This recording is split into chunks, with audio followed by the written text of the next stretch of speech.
I work with Tom. I've worked with Tom in various different roles, but recently I'm helping him out with some SEO and kind of looking at the dashboards and things that we can have in the background. So what Tom's asked me to do is just kind of talk through SEO and explain what it is in kind of layman's terms. If you've dealt with SEO in the past, it's kind of come on leaps and bounds in the last few years. And what I found is that a lot of people just seem to think you have a website and that's it, you put it up there and away you go. Having a website is a small part, hence why we've got the iceberg on there. The website is kind of the thing that people see, but there's lots of stuff that happens in the background. So before we start, a little bit about me.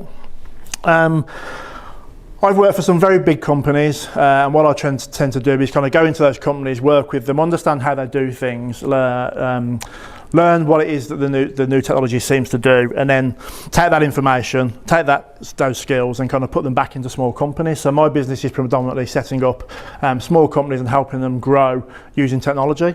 Obviously, as entrepreneurs, most people are kind of engaged in the day job. What I try and do is help give them more time by using technology to help them kind of step things forward, whether it's making admin tasks easier, or kind of, you know, looking at the payroll, or kind of looking at how they can use SEO to kind of benefit what they're doing. So what I'm going to try and do today is go through what is SEO, simplifying what that means and what people can take from it. So looking at what are SERPs, so search engine results pages, they're the things that kind of pop up on a screen when you're looking there, and what that means to you as a business. Different types of SEOs. There's on page and off page, we'll talk a little bit about that. And then quick wins, so what you can do in your business from today to kind of take it away and look at it. Look at quickly how Google works in a very, very simple way. And then I'll open the floor to questions then. So if anyone's got any questions about SEO or their own business, we can kind of start looking at that as well. So that's what we're hopefully going to get through today. So, your website. As I said, SEO is more than just about having a website. A lot of people go out there, they go to GoDaddy, they go to Google Workspace, whatever, and they throw up a website and that's about it. They kind of put some information on there, do a couple of blogs and do nothing more with it. What actually is the website is the tip of the iceberg. There are citations that you can have, so things that other companies are referring back to you, so back to your website, looking at what other people and how people respond to your website and your reputation in the market. Seeing where you appear on the Google search pages. There are other search engines out there. I'm just going to use Google as a generic today, but there are other ones out there. So how you rank against your competitors in the local area. And what keywords are being used on the web page as well. So again, it's more than just having a website. There's a lot of other things that kind of fall into it. So, what is SEO? If you think of SEO as a library, so Google is the librarian, so there are billions of web pages out there. So how do people find your website amongst all of that? Your website, class it as a book in the library. So you've got billions of books and your website is one book in that library. As a visual example, there you go. And then your website's way down there that people can try and find. So how do you go about doing that? Think of your website, your titles and descriptions, the contents. You're telling Google or the search engine algorithm what it is that you do and where you're doing it. So what is it that you as a business are trying to project out into the marketplace? Think of your blogs as chapters. They're breaking down your business into various areas about what it is you do, how you do things, how people can do it for themselves, build that trustworthy reputation. Your reviews are your recommendations. So again, in the library you walk in, there's millions of books there. How do you go to the area that's relevant to you? You either ask the librarian, Google, you look around the room for posters that are kind of talking about which is the latest book that people are looking at. You listen to people, in the street, in the pub, wherever, talking about the local recommendations of what they've read. It's exactly the same for SEO. Where SEO differs from pay-per-click ads is pay-per-click ads are a shortcut to the long-term benefits of SEO. You do the same thing, you explain what you're doing, you explain what it is the keywords you're looking at. You basically pay for that privilege to jump to the top of the page on Google and search engines. Pay-per-click is great as a starting point, but it doesn't bring you long-term results because over time that interest kind of drops. What you want to try and do is build your SEO, your organic searches, so people come to your website and to your business for free without having to pay that extra money. With PPC, what happens is as soon as you start paying, that just drops off. But with SEO, your organic positions, your traffic over time, they all start to increase as you start to get penetration into that market space.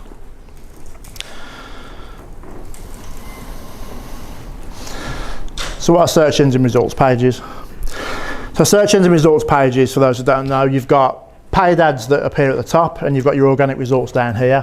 What you want to try and do with your website is get as much information on this organic results page as you can. Paid adverts, like I say, they can be a shortcut to the top, but search engine results pages are looking for things that are useful to the individuals. Appearing down here can be anything from a list, a video now that's starting to appear on there, useful information, answers to questions. These are all the things that the algorithm starts to scoop together to try and present information in this space.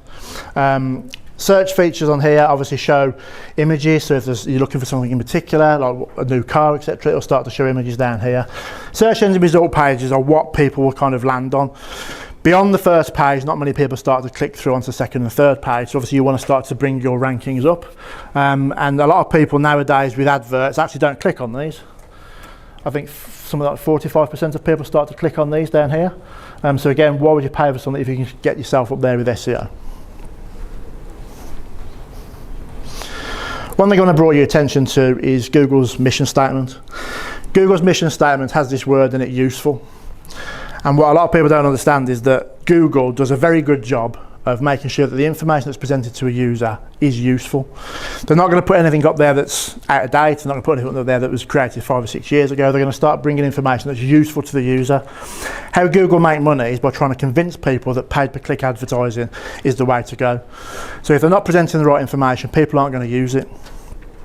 What Google algorithm is doing, it's looking at about 250 data points at the moment. I think it's probably increased since I last did the research. But that information point is looking for things like date, time, location, reviews, any information that exists outside of the website. Having that word highlighted, useful, that's really important. If you've got stuff on your website or in SEO, make sure it's useful, make sure there's intent behind what you're trying to do. Different types of SEO. So there's on-page and off-page. On-page SEO is everything that you do on your web page. So it's internal links, content, metadata, image descriptions. All the information that lives on your website is called on-page SEO, and you have a lot of control over that. If you work with people like Tom and Lincolnshire Marketing, obviously you can create keywords and information on there, put information on there around images, question and answer sessions. Another thing that people are starting to do, including myself, is if you've got a podcast, put the transcript of the podcast on there. There's keywords in that description. It'll be, searchable through the algorithm. But everything on page is what you can control on your website. Copywriters, I know we've got a couple of copywriters in today, so the copywriting art form is fantastic for that, because they can actually start to build out that SEO for you within the content of the information that's being put on there. Off-page SEO is something slightly different. Off-page SEO is everything that you haven't really got control over, apart from probably the top one, which is backlinks and inbound links. So, quick summary, backlinks are where you've got information about your website on somebody else's website. So again, what Google is looking for, useful information, is if other people are referencing you and linking back to your website, that's a great way to kind of market your business. Another thing you can look at is brand mentions. So again, people go onto Instagram, TikTok, etc. They put mentions on there about your business, or they go and take a photograph. We spoke to somebody this morning with their vehicle outside a restaurant. That's mentions of your business. That's where, again, off-page SEO can help you. You don't think it's doing a lot, but actually having those brand mentions on other people's pages or other locations really helps kind of bring it all together to say, actually, this isn't just a website. This is somebody actually out doing things actively in the marketplace. Social media promotions, obviously we do some of that. Ratings and reviews. Ratings and reviews, I think, are being used more often these days. But a lot of people just use things like Google reviews. I'm aware, it's probably gone up now, there are 30 different review sites out there, and I've had customers who have actually got reviews on other sites like TripAdvisor, Bing, other areas that I didn't know existed. It's really important to keep the laptop alive. There we go. So it's really important to keep an eye on what other people are saying about you. A client of mine had a negative view on a website, but that was being used in SEO, and he wasn't even aware of it. We found it, we managed to get involved with it, and we managed to take it down because it was inaccurate. And there are people out there that actually go around, I don't know why they do this, they actually go around putting negative reviews on people's Google pages. For what end, I have no idea. If you can say to Google that's inaccurate and prove it, they can take it down, but it can harm. So don't just rely on Google adverts, Google reviews. There's Bing, there's Thomson Local, there's The Sun, there's Scoot, there's about 30 out there, and some people will have reviews on those sites they're not aware of. Like I say, TripAdvisor is a good one that a lot of people overlook. If you've got a business that's functioning in the area and people can come and visit, TripAdvisor is a great one because again, it pulls that information in. Another thing that people can do, again, is the Google Business Profile Optimization. So again, I know Tom and his team do a lot of work in that space. It's making sure that information is accurate and it represents your business. A lot of people set them up. Sometimes a business will have these set up on behalf of them by somebody else, and just because they want to put a comment on or etc., it exists there. Tom, we've had somebody recently where we've got a Google profile where I think they were moving into a new building and they've got some construction as part of their business, represented their business. So again, we went in and made sure that the right image is being shown for those individuals. So again, make sure your business profile is optimized and it's reflecting the current status of your business. Again, with that, the algorithm looks to make sure that, you know, if you use that already, you'll know that you'll get an email coming through saying, are you open in Easter, Christmas, etc. Always update that. Let people know what you're doing. It shows Google and the algorithm that you're still active and you're not just kind of a dormant organisation. Correct citations. Again, not only are there 30 different places where you can get reviews, your business can publicise itself on, I think there's about 50 or 60 different citation websites where they're referencing your business. Again, very similar to Google Business Profile, but it exists for other organisations. And again, the more information you've got out there about your business, the more Google will start to see you as a relevant business that's operating in a space that's providing that useful information again. And also keep the content fresh. A lot of people kind of think it's one and done. If you've got a blog out there and you've did it 3 or 4 years ago and it's still on your page, revisit it. Put fresh information there, update it, put an editorial comment on there. Make sure that it's reflecting what's happening in the current space. You know, markets change, the economy changes. There might be something on there that's changed slightly. A lot of financial pages used to do this. They used to have information out there that was talking about, I know, a tax break from 2020. It's out of date. It's not being used anymore. If it's been updated, there's a new process. Update it. Let people know that it's changed. Keep that content fresh. We're going to talk about some dashboards, and again, you can get these dashboards through Tom's company. So again, we're going to have a quick look at it. So, how Google works. So, think about the intent of the person that's searching. What is it they want? In this case, should I get a will? What does that person want to do? So, ranking factors, which is here, are all based on various different subject matters within the context of that search. So what's the search action? So the ranking factor is going to look at what's that person looking to do. In this case, I'm looking for a will. What's the search intent? Well, from this, Google can ascertain that you're interested in estate planning or moving things forward, so they're going to start to bring in information around estate planning for the search. This all happens in milliseconds. What websites load the quickest? Which one's going to get me that information from Google pretty quickly? When you have a look at the search rankings, it comes up, 0.0001 second of information. If your website takes 4 seconds to load, you could have lost out on that first page. Do you demonstrate expertise in the field? Have other people come back to you? Have people made comments on the website? Have people kind of, referenced you in other places? Keyword targeting. Do you have keywords that are referencing, should I get a will? Is there something in your space that's talking about whether that's something that you can answer? Are you trustworthy?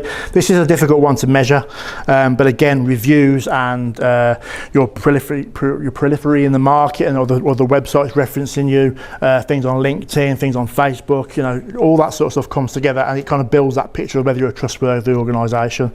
If you're on TikTok, that doesn't count because that's just it's a great tool, but it's not really kind of got that trustworthy mark yet. Freshness, how recently was this information published? Is it a new website? Again, if it's a new website, that can have a negative effect because you haven't built that trustworthy with the domain authority. But if you've got fresh information on a website that's been around for a while, make sure that information is kind of up to date. Authority, do you speak in an authoritative voice? Does it make it sound like you know what you're talking about? Have you managed to go back and comment on people on forums, etc.? Location, are you based locally? If someone's looking for a will, for example, do they want to deal with somebody in London or do they want somebody in Lincoln? So again, location on your web page or in your documentation is really useful. Are there other listings that we can kind of refer to bring it back to that trustworthy and accessible? If you're on Google, great. If you're on Bing, fantastic. If you've got other ones out there, that all helps to kind of drive this forward. Reviews, again, reviews are great. It shows people that you're active, that you can respond, but it also means that people can see how you conduct business. The comments people make back about, yes, I got this quickly, they took their time, but they were very thorough in what they did. All this kind of matters around the intent of people looking for your business. Backlinks, never be afraid to provide information on other websites or other parties where they can refer back to your website. A great example of that is if you've got local publications in particular areas, like local magazines that come through that have businesses in there, they generally have a website on the back end. When you pay for that advertising space in their marketing material, they can sometimes put it on the back end of the website as well. That all helps to improve your visibility online. So again, ask the questions when you're starting to do that. Have they got a website that you can have their information on, or write publications for other websites that kind of refer back to what you're doing. That's always useful. And domain authority. A new website has a very low domain authority. It hasn't been around for a while. So again, what happens is when Google's comparing websites of like for like, the domain authority starts to play a big part in that. If you've had a website that's been up for 5, 6, 7, 8 years and someone's got a website for 1, that will play a big part in whether it sends it to there, because they want to see that you've been around for a while and that you've got information on there. So that's roughly how Google works. It kind of pulls all that information together, and that's how you start to rise to the top. So it's not just about having the website with information, it's about all the things that kind of build on the back end of that and having the strategy. So what can you do? First thing you can do is check your SEO footprint. Understand how you are appearing in local searches. Are you appearing near the top or appearing near the bottom? Are you appearing for the right things that you want to look at? One mistake some people do is they go online and look for their own business. You'll always appear at the top in that because you know what you're looking for. It's kind of always created. Go into incognito mode, private mode, search your business, see where you appear. That's how people will find you organically. If you're right down the bottom, you need to do some work to bring yourself to the top. So Lincolnshire Marketing have a great dashboard, and what this can do, this can show you your website and what keywords are being mentioned on that. So again, you can start to target. So this is legal growth that we're looking at here. Obviously they mentioned legal 1,400 times, and that's great. That means people looking for that particular keyword will start to appear. If keywords that you're looking to target don't appear in that, then obviously you can do some work to kind of build up that with blogs, articles, question and answer sessions, that sort of thing. This is an example of how the SEO is being seen. So if you search for legal marketing agency in the Lincolnshire area, this is where Tom's organisation appears. This gives you a good indication if you've got 29, 29, 30 that you're right down the ranking lists, and obviously you can see where we're coming from, and obviously the tool set that Tom's got allows you to kind of see how you've done over time, so you can see how you're starting to progress. Generally when people do this check, they kind of appear at about 15, 20, but through time and making sure the right keywords are being searched for, you can start to move to the top of that. So that's a really good tool. Again, Tom has a facility where they can provide that review for you free of charge. Reviews, again, I've said before, they're really, really useful. This shows where your reviews are coming from. All these are on Google, but obviously there are other things out there. So again, you can have Bing and other things kind of pulling into this as well. Gives you your average rating, where things are. It alerts you to say that whether you've had a review or not and what's included in that. So again, if it's a negative one, you can go back and respond to it. But again, it gives you a good overview of where your business is being mentioned in reviews. This is a citation score. A lot of people don't know that when they're putting information onto Bing, Google, and all that other sites, is the business name correct? If Google doesn't see that your business is related to another business because it's spelt slightly different, or the postcode's slightly different, or you haven't updated your business listing if you've moved, all this information starts to come through. So in this case, Tom's been found on 16 of the 32. 15 haven't been found, so that's some work we can get on there. So again, that'll include this citation score, but all of his are correct. So again, there's no issues, and when Google's doing its algorithm check, what it's trying to do is pull that information through and say, yep, we can see this, and all that information is correct, so it knows it's the same business. So anything that's happening on those other sites, it's all related to what Tom's business is trying to do. These are some of the citations that have been found. So for Tom, LinkedIn, Facebook, Bing, Google, independent.uk, The Mirror, Standard, Manchester Evening Post, Birmingham Mail, Just Landed, the list goes on. But it's showing that Tom and his company have actually done the work, and they've started to make sure that all of their information is being presented on those sites. So again, it's helping that footprint, it's helping him get out into the marketplace. It's always worth checking your website structure as well. A lot of people just put information onto a website and don't look at how it kind of breaks down. So from your homepage, do you have categories that kind of relate to what your business does? Does it make sense? Does it kind of fall into that flow? Are there subcategories underneath that? Do those subcategories match what the main category is? So again, it makes it easier to flow through the information. Just putting a web page on there without having what they call H1 and H2 just means that when Google's doing its search, it needs to understand what the subject matter is and what the subcategories are. So when people ask questions, again, is the information being presented, is that useful to them? Is that something that's going to be presented in the way that's answering the question that they're going for? So article structure, again, does your title reference what it is you're talking about, and do you have headings and subheadings that match that content? What Google or an algorithm is looking for is, do you answer the questions that person's looking for with their intent? Keyword intent. When you're putting information out there, are you providing information, or are you giving specific answers to the questions that people are asking? Put yourself in your customer's shoes. They say that all the time, but actually, what would somebody want to know from my business? You know, how, why, what tutorials, you know, let them know how to do it. How to fix a flat bike tyre, for example, that's something that can do on there. Whether you offer that as a service or not, if you're offering that as an informational piece of information, they can go and actually look at it, and if they get stuck, they might give you a call and say, actually, I've tried to do this myself, I can't do it, can you help me? So there's that. Commercial. Best reviews, compare sites, products, service names, etc. You know, it's best for inner tubes. Well, best inner tube for bikes. You know, so again, it's can you answer that question? If someone's searching with that intent, have you got something there that they can answer? So again, think about what your customer's looking to do.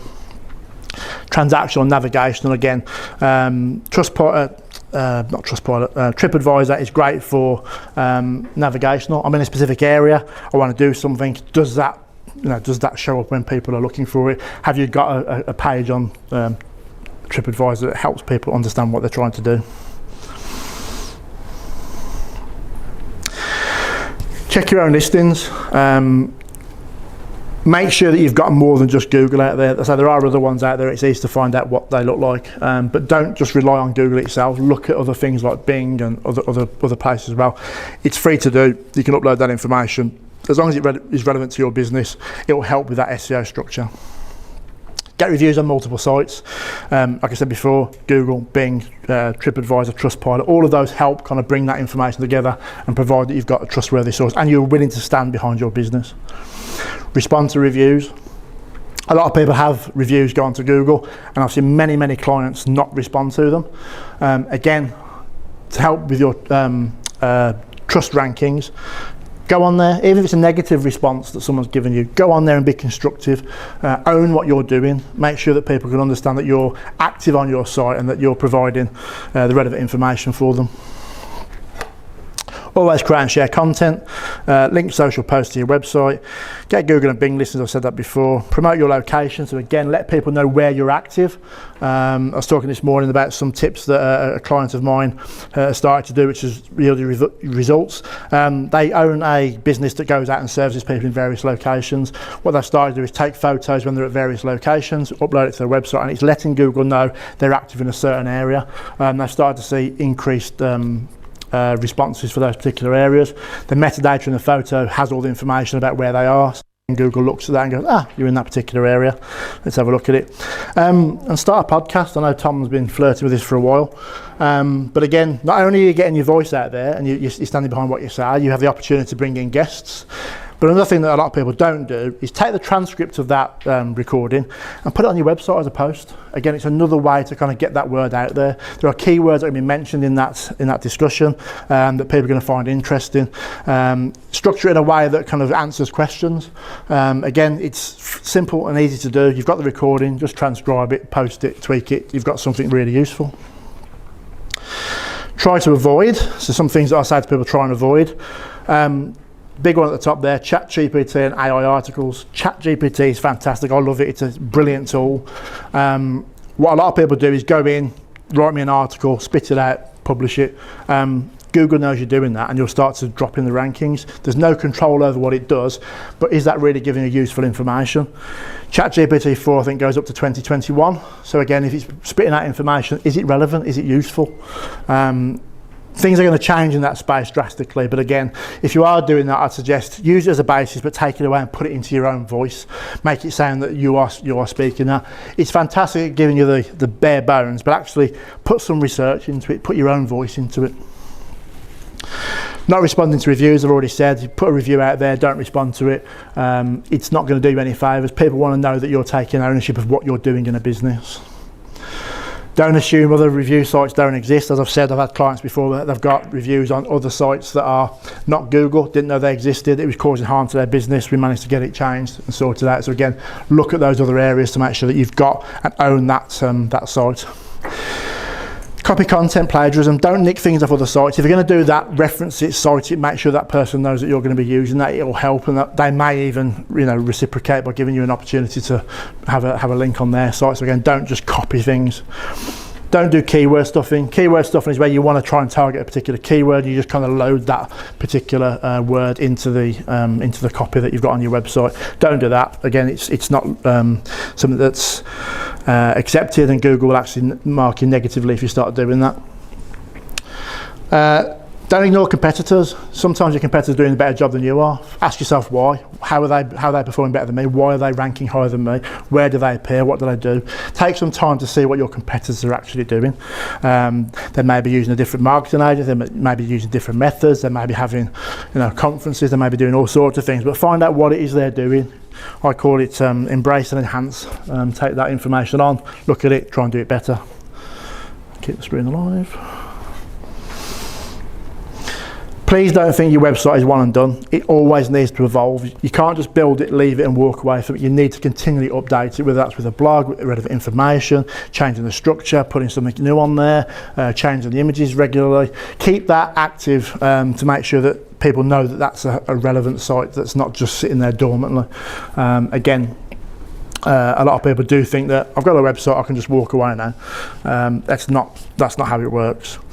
And again, I said before, search your own website in incognito mode. So go online, put your browser into incognito mode and look for your business and see where you appear. It takes away all the information that's in the system from your cookies and everything else, and it just gives you a bare bones view of what people can see. Another good site to test that on is DuckDuckGo. DuckDuckGo have a methodology where they don't kind of capture that information. So again, if you go onto that website and have a look, it will show you where you appear. Are you appearing where you want to? Are you starting to rank for the things that you want to see? So again, go into that and have a look for it. So, a lot of information there, and I know that it's very dry, difficult conversation to talk about. But has anyone got any questions around SEO or how they want to do it? Yep.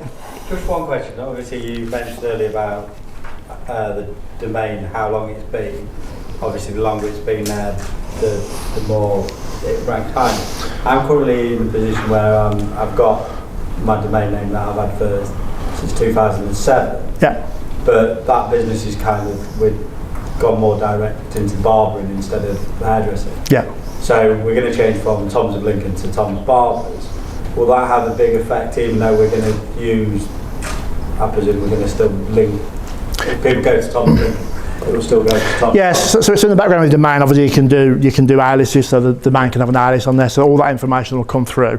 As long as you're in the background making sure that your domain is pointing to the new one, it will link those two together, so you make it's in there, so you can still benefit from it.